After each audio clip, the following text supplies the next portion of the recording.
नमस्कार, मैं ज्योति श्रीवास्तव। आप देख रहे हैं सी न्यूज भारत। सतारा जिले के महाबलेश्वर तहसील में स्थित अर्थवाहिनी के नाम से प्रसिद्ध the Mahabaleshwar urban co-op bank limited के लिए बड़ी राहत की खबर है, क्योंकि भारतीय रिजर्व बैंक द्वारा पिछले 4 वर्षों से सुपरवाइजरी एक्शन फ्रेमवर्क के तहत लगाए गए सभी प्रतिबंध हटा लिए गए हैं। बैंक के चेयरमैन समीर भाई सुतार ने कहा कि इस निर्णय के बाद बंद पड़ी तारनी कर्ज सुविधा को फिर से शुरू करने का निर्णय संचालक मंडल की बैठक में लिया गया है। उनके पारदर्शी कामकाज, सशक्त नेतृत्व और प्रबंधन के चलते आरबीआई ने समय समय पर बैंक की वित्तीय स्थिति की समीक्षा की। वैधानिक लेखा परीक्षण पूर्ण होने के बाद सुधारों को देखते हुए प्रतिबंध वापस ले लिए हैं। इस ऐतिहासिक अवसर पर उपाध्यक्ष शरद बावेलकर समेत सभी संचालक और अधिकारी उपस्थित रहे और बैंक के पुनः प्रगति की ओर अग्रसर होने पर खुशी व्यक्त की। नमस्कार, मी समीर मुबारक सुतार, दी महाबळेश्वर अर्बन बँकेचे चेअरमन।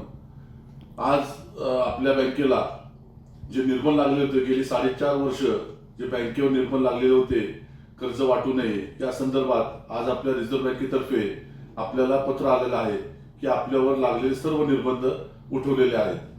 गेले 1.5 वर्ष पूर्वी जी निवडणूक झाली त्या निवडणुकीमध्ये नवीन संचालक व काही जुने संचालक अशी संमिश्र संचालक निवडून आले आणि या 1.5 वर्षाच्या काळामध्ये आम्ही जे निर्णय घेतले ते कठोर निर्णय घेऊन आज आपल्या बँकेला जे परिस्थिती निर्माण झाली, जे चांगले दिवस आले, त्याचं खऱ्या अर्थाने जर पाहिलं तर सर्व संचालक व त्याच पद्धतीने आपले कर्मचारी वर्ग या सर्वांनी भरपूर कष्ट केले आणि आज आपल्या बँकेला पुन्हा चांगले दिवस आलेले आहेत। तसेच मी सर्व सभासदांना विनंती करतो की जे थकीत कर्जदार असतील त्यांनी आपले कर्ज वन टाइम सेटलमेंट या पद्धतीने भरून घ्यावे व त्याच पद्धतीने बँकेला सहकार्य करावे।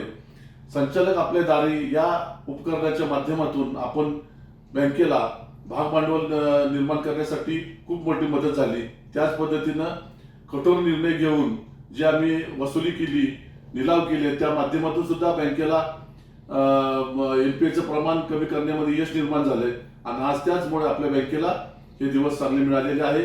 सर्व सभासदांना मी धन्यवाद देतो व संचालकांना धन्यवाद देतो की आपण सर्वांनी केलेल्या कष्टाबद्दल आपल्या सर्वांचं हार्दिक अभिनंदन। जय महाराष्ट्र, जय हिंद। सतारा से सी न्यूज संवाददाता शान परवेज डांगे की रिपोर्ट। इस खास रिपोर्ट में फिलहाल के लिए इतना ही। देश और दुनिया की बाकी खबरों को जानने के लिए आप देखते रहिए सी न्यूज भारत।